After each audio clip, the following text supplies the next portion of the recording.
In the unforgiving chaos of interstellar war, where soldiers are celebrated for their kills and medals, Sergeant Marcus Chen had one simple rule: survive.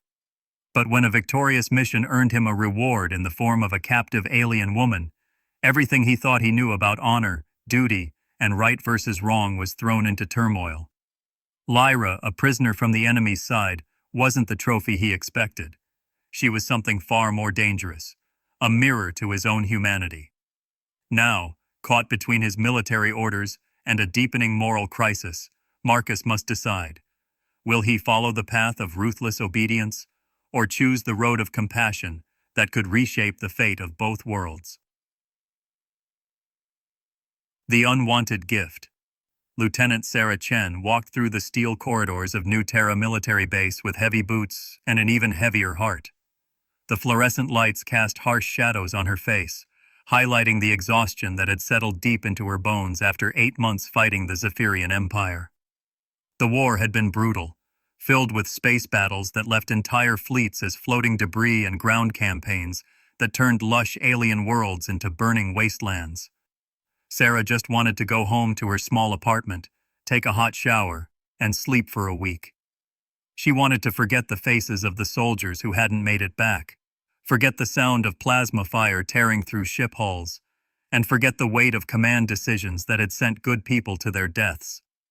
The war was supposed to be over now, at least this phase of it, and all Sarah wanted was peace. But peace was not what waited for her in Commander Harrison's office. "Chen, good to see you back in one piece," Commander Harrison said, not looking up from his holographic display. The older man had the weathered look of someone who had spent decades making difficult decisions, his gray hair cropped short and his uniform bearing the weight of countless medals. "Your performance during the Kepler campaign was exemplary. The way you led that assault on the Zephyrian research facility saved countless lives." Sarah stood at attention, though every muscle in her body ached. "Thank you, sir. Just doing my duty." "Well, High Command wants to show their appreciation for your service," Harrison continued, finally looking up with what Sarah would later remember as an uncomfortable smile. "They've authorized a special reward for officers who have shown exceptional valor in combat." A chill ran down Sarah's spine. Something in the commander's tone made her stomach tighten with unease. In her experience, military rewards often came with strings attached, and the formal way Harrison was speaking suggested this was not going to be a simple commendation or promotion. "What kind of reward, sir?" Sarah asked carefully. Harrison pressed a button on his desk, and the office door slid open. 2 military police officers entered, escorting a figure between them that made Sarah's breath catch in her throat. It was a Zephyrian, the first one she had seen alive since the fighting ended. Unlike the armored soldiers she had faced in battle, this one was clearly a civilian. The Zephyrian was tall and slender, with the characteristic pale blue skin that seemed to shimmer under the office lights. His large, amber-colored eyes moved intelligently from face to face, taking in every detail of the room. He wore simple gray clothing that looked like a prison uniform, and his hands were bound with electronic restraints that pulsed with a soft blue light. "This is KL," Harrison explained, his tone becoming more businesslike. "He was captured during your raid on the research facility. Intelligence says he's some kind of scientist, probably worked on weapons development. He's yours now, Chen. Consider him a personal assistant, someone to help you readjust to civilian life when you rotate out." Sarah felt the world tilt around her. "Sir, I don't understand. You want me to take a prisoner?" "Not a prisoner," Harrison corrected with a laugh that made Sarah's skin crawl. "Property. Spoils of war. The Zephyrians would do the same to us if they had the chance. He belongs to you now, Chen. Do whatever you want with him." The words hit Sarah like a physical blow. She had joined the military to protect humanity, to serve something greater than herself. The idea of owning another sentient being went against everything she believed in. Looking at the Zephyrian called KL, she could see intelligence in those amber eyes, dignity hidden behind a mask of careful composure. This was wrong on every level she could imagine, but Sarah also knew she couldn't refuse. The military didn't take kindly to officers who questioned their rewards, especially rewards that had been authorized by high command. Her career, her pension, her entire future depended on accepting this gift gracefully, no matter how much it disgusted her. "Thank you, sir," Sarah managed to say through gritted teeth. "I appreciate the recognition." "Good woman," Harrison said, handing her a small device. "This controls his restraints. Don't let him out of your sight, and remember he's alien. Don't trust him completely, no matter how harmless he seems." 20 minutes later, Sarah found herself walking through the base housing complex with Kyle following silently behind her. Other soldiers they passed made comments that made Sarah's face burn with shame and anger. Some congratulated her on her prize, while others made suggestions that turned her stomach. Each comment felt like a weight added to her shoulders, pressing down on her with the realization of what her military service had become. Sarah's apartment was small but comfortable, a living room connected to a tiny kitchen, one bedroom, and a bathroom. It had been her refuge before deployment, filled with books, photos of her family back on Earth, and memories of the person she used to be. Now it felt like it was about to become something else entirely, something she didn't want to think about. "Sit wherever you want," Sarah said awkwardly, gesturing toward the couch. Her voice sounded strange in her own ears, too formal and uncertain. Kale remained standing, his amber eyes scanning the room carefully. He was probably looking for escape routes or potential weapons, Sarah realized. Smart. She would be doing the same thing in his position. Sarah went to the kitchen and returned with a glass of water, setting it on the coffee table and stepping back. "Are you thirsty? Hungry?" Kale's eyes moved to the water, then back to her face. He said nothing, but Sarah could see the wariness in his expression. He was probably wondering what kind of trap this was, what cruel game she was playing. "Look, I know you probably don't understand much standard," Sarah continued, referring to the common human language used throughout the colonies. "But I want you to know something. I'm not going to hurt you." For the first time, Kale's expression changed slightly. His eyebrows rose just a fraction, as if he was surprised by her words. Sarah realized she was still holding the electronic device that controlled his restraints. The metal felt cold and heavy in her hands, like it was made of guilt and shame rather than ordinary materials. After a moment of internal struggle, Sarah made a decision that would change both their lives forever. She pressed the release button on the device. The glowing bands around Kyle's wrists clicked open and fell to the floor with a soft metallic sound. Kyle stared at his freed hands, then at Sarah. He rubbed his wrists where the restraints had been, and Sarah could see red marks on his pale blue skin. The sight made her feel sick with anger at the system that had put those marks there. "The bedroom is yours," Sarah said, pointing down the short hallway. "I'll sleep on the couch." This time, Kyle's surprise was obvious. His mouth opened slightly, and he tilted his head as if he hadn't heard correctly. Sarah walked to her bedroom and gathered some blankets and a pillow, her movements automatic while her mind raced with the implications of what she was doing. When she returned to the living room, Kale was still standing in the same spot, watching her with those intelligent amber eyes. There was something in his expression that might have been gratitude, or maybe just confusion at this unexpected turn of events. "Bedroom," Sarah said again, pointing toward the hallway. "For you." She pointed to herself. "Couch for me." Kyle looked toward the bedroom, then back at Sarah. He said something in his own language, musical sounds that Sarah couldn't understand, but somehow knew were questions. The tone was uncertain, almost vulnerable. "I don't know what you're asking," Sarah said softly. "But you're safe here. I promise." She set up her makeshift bed on the couch while Kyle watched. The apartment felt strange with another person in it, especially someone from a species she had been fighting against for months. But looking at Kyle, Sarah found it impossible to see him as an enemy. He was just a person who had been taken from his life and given to a stranger like a piece of furniture.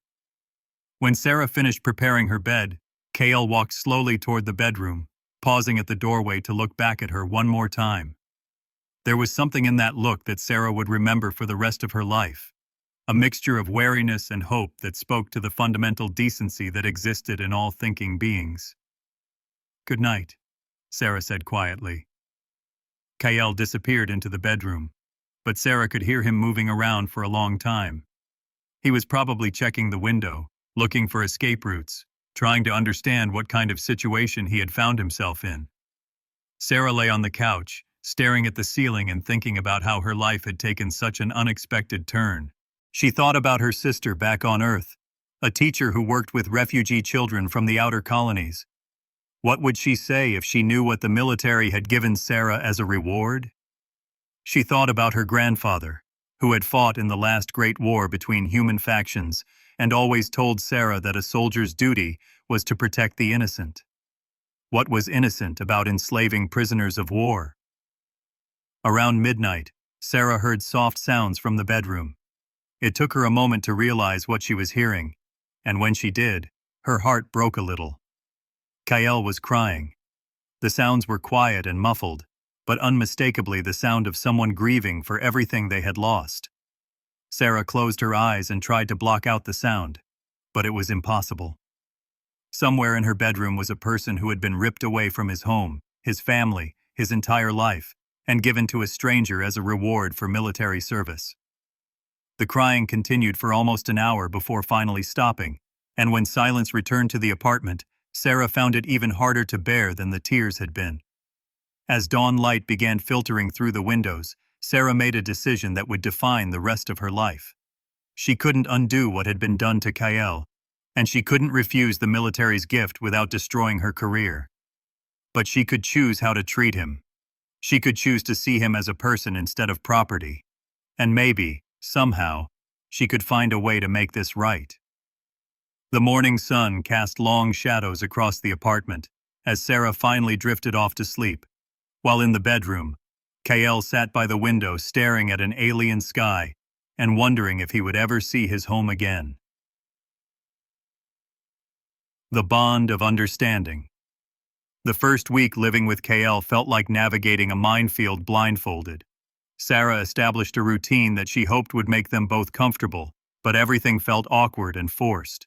She would wake up early, make coffee, and leave breakfast on the kitchen counter before heading to her daily briefings at the base.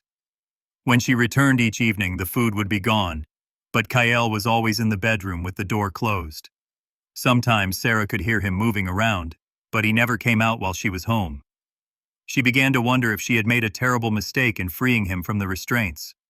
Maybe he was afraid of her, or maybe he was planning something. The uncertainty gnawed at her, making her question every decision she had made since bringing him to her apartment. On the 8th day, everything changed. Sarah came home from a particularly difficult briefing about increased Zephyrian activity in the outer systems to find Kael sitting at her small dining table. He was reading one of her books, an old novel about interstellar exploration that she had loved as a teenager. When he looked up at her entrance, something in his amber eyes had shifted. The wariness was still there, but it was tempered with something that might have been curiosity. "Hello," he said in careful standard, his voice softer than Sarah had expected. It had a musical quality that reminded her of flowing water over stones. Sarah stopped in her tracks, her briefcase slipping from suddenly nerveless fingers. "You speak standard?" "Little bit," Kael replied, holding up his thumb and forefinger to show a small space. "Learn from book." He touched the novel gently, as if it were something precious. Sarah sat down across from him, moving slowly so she wouldn't frighten him. The table suddenly felt very small with both of them at it, but not uncomfortable. "How many languages do you know?" Kael paused, as if counting in his head. "My language, standard now, and 3 others from my world." He gestured vaguely upward, toward the stars. "I study languages before war. I work with others who want to talk to humans." The words hit Sarah harder than she had expected. "You were a translator?" Kael nodded, his expression becoming sadder. "I study languages and cultures. Before war, I work with communication team. We think maybe humans and Zephyrians can be friends, not fight." He looked down at the book. Book talks about exploring stars, meeting new people. Like your people did when they find my people. We hope we can learn from each other. Sarah felt something cold settle in her stomach. The military briefings had always described the Zephyrian research facilities as weapons development centers, places where the enemy created new ways to kill human soldiers. But looking at Kyle, listening to his careful words, she began to wonder if those briefings had told the whole truth. "You were trying to make peace?" Sarah asked quietly. "Yes," Kyle said simply. "But your soldiers come to communication station. They think we make weapons, not words. They take me when I try to explain." His amber eyes met hers directly. "I think they not understand what we really do." Over the following days, their conversations grew longer and more comfortable. Kyle's standard improved rapidly, and he began teaching Sarah words in his own language. His name, he explained, meant seeker of knowledge in Zephyrian. It seemed appropriate for someone who had dedicated his life to understanding other cultures.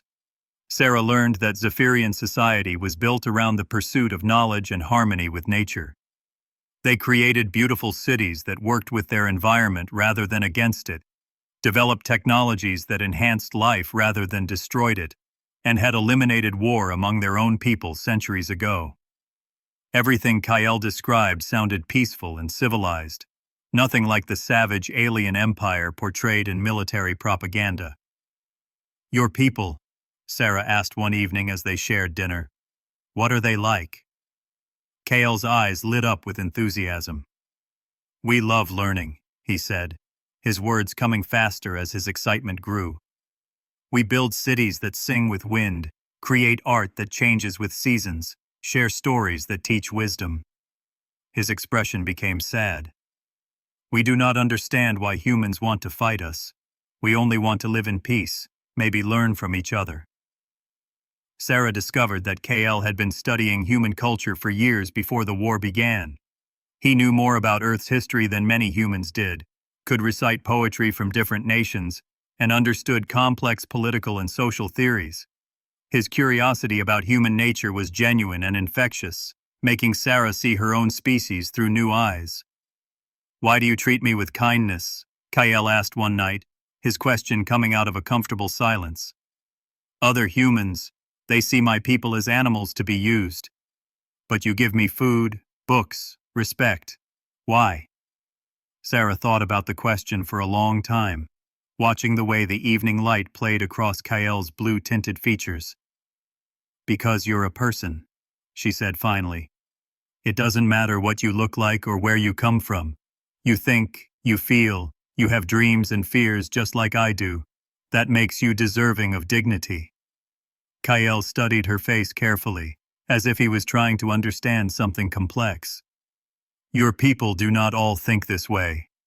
"No," Sarah admitted, feeling ashamed. "Many don't. But some of us do." As the weeks passed, Sarah began to see the war through completely different eyes. The aliens weren't monsters or savage conquerors like the military propaganda claimed. They were people with families, cultures, and hopes for the future.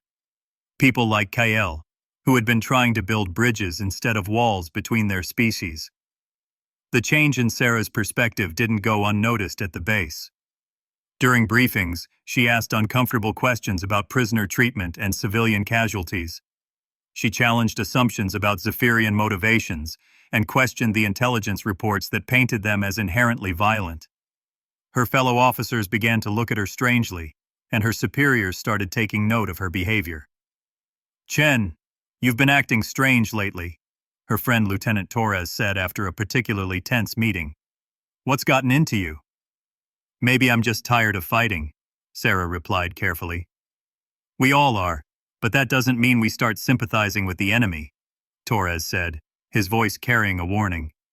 "That alien they gave you, she's getting into your head. Maybe you should request a transfer, get rid of her before you do something stupid." Sarah walked home that evening with a heavy heart. The apartment felt like a sanctuary compared to the increasingly hostile atmosphere at the base. Kale was in the kitchen preparing dinner with ingredients Sarah had brought home, somehow managing to make military rations taste almost good with spices he had requested from the commissary. "You look troubled today," Kale observed, handing her a plate of food. His standard had improved dramatically, and he now spoke with only a slight accent that Sarah found charming. "Just work problems," Sarah said, sitting down at the table they now shared every evening. "Other soldiers, they do not like that you treat me as person," Kyle said quietly. It wasn't a question. He had an uncanny ability to read human emotions and situations. Sarah looked up, surprised. "How did you know?" "I see how they look at you when you walk past with me. I hear them talking outside apartments sometimes." Kyle sat down across from her, his expression serious. "I make trouble for you." "No," Sarah said firmly. "You're not the problem. They are." Over dinner, Kyle shared more stories about his home world. He told her about the great libraries where he had studied, the peaceful gardens where younglings played, and the music festivals that brought different communities together. Everything he described sounded beautiful and advanced, a civilization that had chosen knowledge over conquest and cooperation over conflict. "Before the war," Kale said, "many of my people believed humans and Zephyrians could live together in peace. We studied your cultures, your languages, your art. We wanted to learn from each other, maybe even work together to explore the galaxy." "What changed?" Sarah asked. "Fear," Kyle replied simply. "Your leaders told you we were dangerous. Our leaders said the same about humans. Fear makes people do terrible things to each other." That night, Sarah couldn't sleep. She lay on the couch thinking about everything Kale had told her, about the family he missed, and the peaceful world he came from. The more she learned about Zephyrian society, the more she realized that the war was built on lies and misunderstandings. Both species were capable of great good and great evil, but the conflict between them was rooted in manufactured fear rather than genuine incompatibility. Her thoughts were interrupted by a loud knock on the door. Sarah checked the time display on her wall. 2 a.m. Who would be visiting at this hour? She opened the door to find Sergeant Blake, one of the more aggressive soldiers from her unit. Blake was clearly drunk, swaying on his feet with bloodshot eyes and the smell of alcohol heavy on his breath. "Chen," Blake slurred, pushing past Sarah into the apartment. "Heard you got yourself a real nice alien toy. Thought maybe you'd share with your buddies." Sarah's blood ran cold. "You need to leave. Now." "Come on, Sarah, don't be selfish," Blake said, his words becoming more slurred and aggressive. "We're all soldiers here. We should look out for each other." He looked around the apartment with hungry eyes. "Where is she?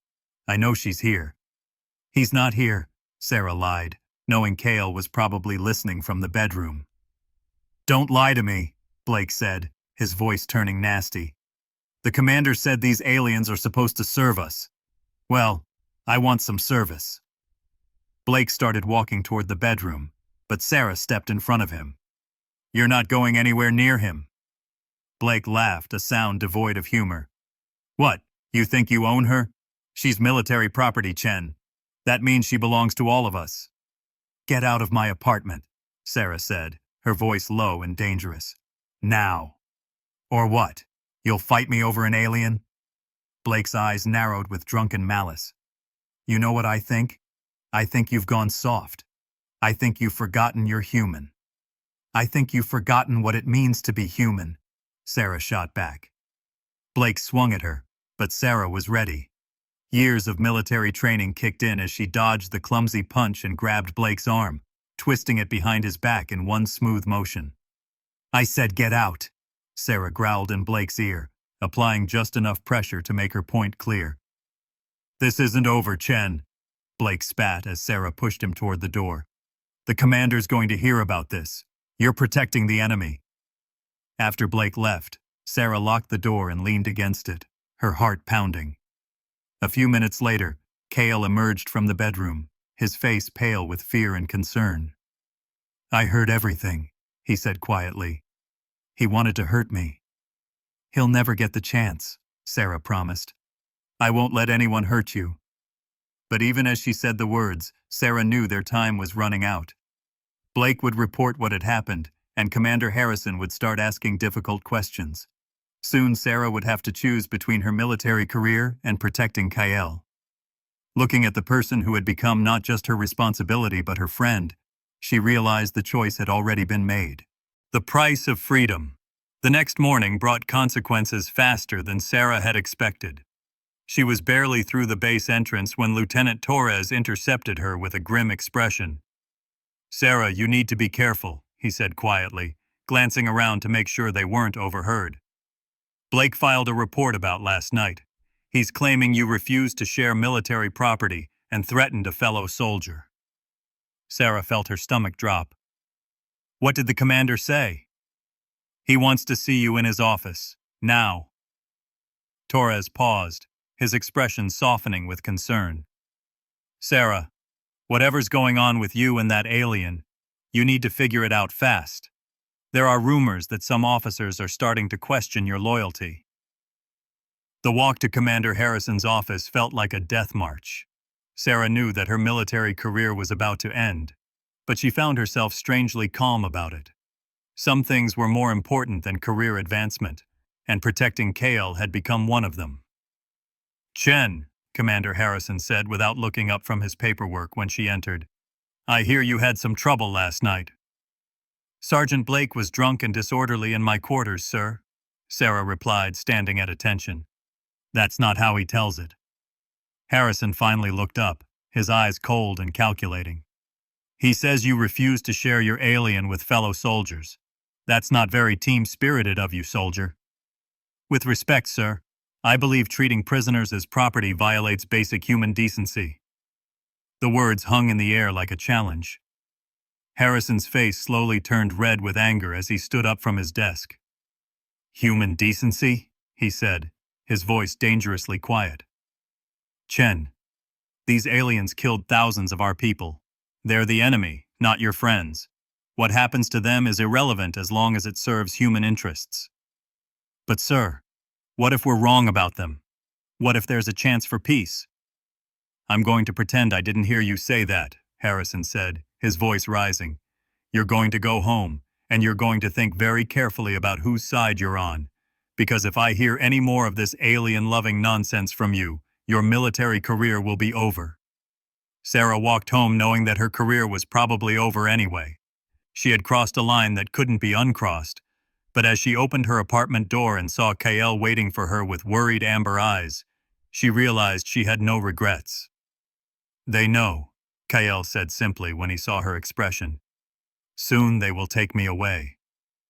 Sarah wanted to tell him he was wrong, but she couldn't lie to him anymore.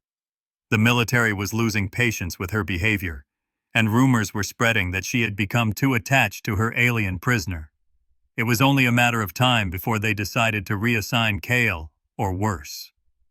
That evening, everything changed when Sarah met Dr. Elizabeth Park. Dr. Park worked as a xenobiologist at the base, studying alien physiology and technology. Sarah had seen her around but never spoken to her until she approached Sarah in the commissary with a careful expression. "Lieutenant Chen," Dr. Park said quietly, sitting down across from her. "I heard you've been asking questions about prisoner treatment." Sarah tensed, wondering if this was another trap. "Is that a problem?" Dr. Park looked around carefully, then leaned closer. "Not for me. In fact, I think we need to talk, but not here." That evening, Dr. Park visited Sarah's apartment. She was a woman in her 50s with kind eyes and graying hair, and when she saw Kale, her expression immediately softened with recognition and sympathy. "Hello, Kale," she said in fluent Zephyrian. "How are you adjusting to life here?" Kale's eyes widened in surprise and delight. He responded quickly in his native tongue, and soon the two were having an animated conversation that Sarah couldn't follow, but could tell was emotional. "He says you've been very kind to him," Dr. Park translated for Sarah. "He also says he's worried about you because the other soldiers don't approve of how you treat him." "Dr. Park," Sarah said carefully, "why are you here?" The doctor was quiet for a long moment, seeming to weigh her words carefully. "Because I've been working with alien prisoners for 3 years, and I've learned something the military doesn't want to admit. These people aren't monsters. They're just like us, and we're treating them terribly. Dr. Park explained that she had been secretly documenting the abuse of alien prisoners. She had videos, audio recordings, and testimonies that proved the military was violating interstellar laws about prisoner treatment. But more importantly, she had been helping some of them escape. There's a network of people who believe this war is wrong, she continued. Soldiers, doctors, even some government officials. We help prisoners get to neutral space where they can be safe. KL listened intently as Dr. Park explained the underground network. There were safe houses, sympathetic ship captains, and contact points throughout human space. It was dangerous work. Anyone caught helping alien prisoners would face court-martial and imprisonment. Why are you telling me this? Sarah asked. Because KL is special, Dr. Park replied. He was one of the lead linguists working on peace negotiations before the war. If we can get him to safety, he could help restart diplomatic talks. He could help end this war. Sarah looked at KL, who was staring at Dr. Park with hope in his amber eyes. For the first time since she had met him, he looked like he believed there might be a future beyond captivity. What would we have to do? Sarah asked. Dr. Park pulled out a tablet and showed them a map. There's a cargo ship leaving from Port Harrison in 3 days. The captain is one of us. He's helped dozens of prisoners escape to neutral space. But getting KL there won't be easy. We'll have to pass through 2 military checkpoints, and if we're caught... She didn't need to finish the sentence. The weight of the decision pressed down on Sarah like a physical force. Her entire life, her career, her pension, her future would be destroyed if they were caught. But looking at KL, she realized her life was already destroyed. She couldn't continue living in a system that treated people like property. I'm in, Sarah said quietly. Over the next 2 days, Dr. Park introduced Sarah to other members of the network. There was Corporal Johnson from the motor pool, who would provide transportation. Nurse Williams from the medical bay, who would create fake medical records if needed. Communications Officer Martinez, who could jam tracking signals. Each person Sarah met had their own story about why they had joined the resistance. Corporal Johnson's brother had been killed in the war, but he had later learned that the attack that killed him had targeted a civilian shelter, not a military base. Nurse Williams had treated wounded alien prisoners and seen their humanity firsthand. Communications Officer Martinez had intercepted messages between alien families desperately searching for missing relatives. We're not traitors, Dr. Park explained during one of their planning meetings. We're trying to save both our species from destroying each other over lies and misunderstandings. The plan was complex but elegant. Sarah would request medical leave, claiming KL was sick and needed treatment at a civilian hospital. Corporal Johnson would drive them in a medical transport to the first checkpoint. From there, Nurse Williams would take over, escorting them to the second checkpoint using fake transfer orders. Finally, Communications Officer Martinez would get them to the spaceport where the cargo ship was waiting. What happens after? Sarah asked. If we succeed, I can never come back. The network has safe houses in neutral space, Dr. Park explained. Humans who've helped alien prisoners are welcome there. You could start a new life. The night before the escape, Sarah and KL sat together in their apartment one last time. She had been teaching him more about human culture, and he had been sharing stories about Zephyrian philosophy and art. Despite the circumstances that had brought them together, a genuine friendship had formed between them. I am afraid, KL admitted, his usual composure cracking slightly. But also hopeful. For the first time in months, I have hope. Me too, Sarah said. Whatever happens tomorrow, I want you to know that meeting you changed my life. You showed me what it really means to be human. KL reached over and took her hand. His skin was cool and smooth, but his grip was strong and warm. You saved me, he said simply. Not just from prison, but from losing hope in your species. As they prepared for what might be their last night in the apartment, Sarah felt a strange peace settle over her. Tomorrow would either bring freedom or disaster, but she knew she was making the right choice. Some decisions were bigger than personal safety. Some friendships were worth risking everything for. And sometimes, doing the right thing meant breaking all the rules. The morning of the escape arrived gray and cold. Sarah woke before dawn, her stomach churning with nervous energy. Today would either bring freedom or complete disaster. There was no middle ground. Kyle was already awake, sitting by the window and watching the sunrise. He had braided his hair in the traditional Zephyrian style and put on the civilian clothes Dr. Park had brought for him. For the first time since Sarah had known him, he looked almost human, just another person trying to travel from one place to another. "Are you ready?" Sarah asked, checking her chronometer. "Corporal Johnson would arrive in 30 minutes. "I have been ready since the day I was captured," Cale replied. "But Sarah, I want you to know something. If we are caught, you must tell them I forced you to help me. Say I threatened you." "Absolutely not," Sarah said firmly. "We're in this together." At exactly 800 hours, a medical transport pulled up outside the apartment building. Corporal Johnson wore his dress uniform and carried official-looking paperwork. To anyone watching, it would look like a routine prisoner transfer. "Remember," Johnson said as they loaded into the vehicle, "KL is a sick prisoner being transferred for medical treatment. Sarah, you're his escort. Keep your military ID ready and don't volunteer any extra information." The first checkpoint went smoothly. The guards barely glanced at their paperwork before waving them through. Sarah started to feel hopeful, but Johnson remained tense. "The second checkpoint is harder," Johnson explained as they drove through the city.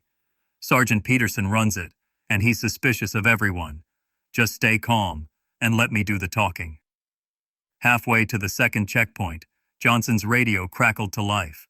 Sarah's blood turned to ice as she heard the message. "All units, be on the lookout for escaped alien prisoner designation K7. Suspect may be traveling with rogue military personnel. Consider armed and dangerous." Johnson immediately pulled the transport into an alley and turned off the engine. His face was pale with fear. "They know," he whispered. "Someone betrayed us." Sarah felt the world spinning around her. "What do we do now?" "The checkpoint is impossible now," Johnson said. "But Dr. Park planned for this. There's a backup route through the industrial district. It's more dangerous, but it might work." They abandoned the medical transport and continued on foot. Cale pulled a hood over his head to hide his distinctive features as they walked through narrow alleys and empty warehouses. Every sound made Sarah's heart jump. Footsteps, vehicle engines, even the wind seemed threatening. After an hour of careful movement, they reached an old factory where Nurse Williams was waiting with a civilian car. Her usually calm demeanor was cracked with worry. "The entire network is compromised," she said quickly. "They arrested Dr. Park this morning. We have maybe an hour before they track us here." The drive to Port Harrison felt endless. Every police vehicle they passed made Sarah hold her breath. Every checkpoint made her palms sweat with nervous perspiration. But somehow, they made it to the spaceport without being stopped. Communications Officer Martinez met them at a side entrance, dressed as a maintenance worker. His face was grim with concern. "The cargo ship is still here, but military police are setting up around the main terminals," he said quietly. "They're checking every passenger, every cargo manifest. Getting on that ship is going to be nearly impossible." Sarah felt despair creeping in. They had come so far, risked so much, only to be trapped at the final moment. "There has to be another way." "There might be," Martinez said reluctantly. "But it's extremely dangerous. There's a supply shuttle leaving for the research station in orbit. From there, you could transfer to a civilian transport heading to neutral space." "What's the catch?" Sarah asked, though she suspected she already knew. "The research station is run by Dr. Helen Wu. She's sympathetic to our cause, but getting there means hiding in supply containers for a 4-hour flight. If you're discovered—" He didn't need to finish the sentence. "We'll take it," Sarah said immediately. Martinez led them through maintenance tunnels to the cargo loading area. The supply containers were cramped and dark, with just enough air circulation for the journey. As they prepared to climb inside, Martinez handed Sarah a small communication device. "Dr. Wu will contact you when it's safe to come out," he said. "Sarah, I want you to know that what you're doing today will be remembered. You're helping to end this war." The flight to the research station was the longest 4 hours of Sarah's life. cramped in the dark container with Kael, listening to the sound of engines and wondering if each bump meant they had been discovered. She found herself thinking about the path that had led them here. 6 months ago, she had been a loyal military officer following orders without question. Now she was a fugitive, helping an alien prisoner escape to freedom. Kael held her hand in the darkness, both of them taking strength from each other's presence. Despite everything they had been through, despite the danger they still faced, Sarah felt no regret about her choices. Some things were worth risking everything for, and friendship was one of them. When the shuttle finally docked and the containers were unloaded, Sarah heard the communication device crackle to life. "This is Dr. Wu. Coast is clear. Welcome to freedom." Dr. Wu turned out to be a small, fierce woman who ran the research station like her personal kingdom. She helped Sarah and Kael out of their containers and immediately began arranging their passage to neutral space. "The cargo ship Aurora leaves in 2 hours," she explained efficiently. "Captain Rodriguez has been running supplies to the neutral zone for months. He's one of the good ones." As they waited for departure, Dr. Wu showed them the latest news broadcasts. The story of the alien sympathizer network was spreading across human space. Some called them traitors, but others were beginning to ask uncomfortable questions about the war and prisoner treatment. "Change is coming," Dr. Wu said slowly. "It's coming because people like you are making it possible." When the Aurora launched, Sarah stood at a porthole watching human space shrink behind them. Everything she had known, everything she had been, was disappearing into the stars. But looking at Kael beside her, his face peaceful for the first time since she had met him, she felt no regret. 6 months later, Sarah and Kael lived in Haven Colony, a small settlement in neutral space populated by humans and aliens working together toward a better future. Sarah worked as a cultural liaison, helping recently escaped prisoners adjust to freedom. Kael had been reunited with his family through interstellar communications and was working with other former prisoners to document war crimes and plan for eventual peace negotiations. The war was still raging in many sectors, but cracks were appearing in the propaganda machine. More soldiers were questioning orders, more civilians were demanding answers, and more people on both sides were beginning to realize that their enemies were not so different from themselves. "Do you ever regret it?" Kael asked Sarah one evening as they watched human and alien children playing together in the colony's central park. Sarah thought about her old life, the military career she had given up, the pension she would never receive, the respect of her peers that she had lost. Then she looked at the children laughing together, at the mixed families sharing meals, at the hope for a better future that surrounded them. "Never," she said simply. "This is what freedom looks like." For the first time in years, Sarah Chen felt truly proud to be human. Not because of humanity's military might or technological superiority, but because of their capacity for growth, for change, for choosing what was right over what was easy. She had learned that the greatest strength of any species wasn't the ability to conquer others, but the wisdom to recognize the worth in those who were different. And in the end, that recognition had saved them all.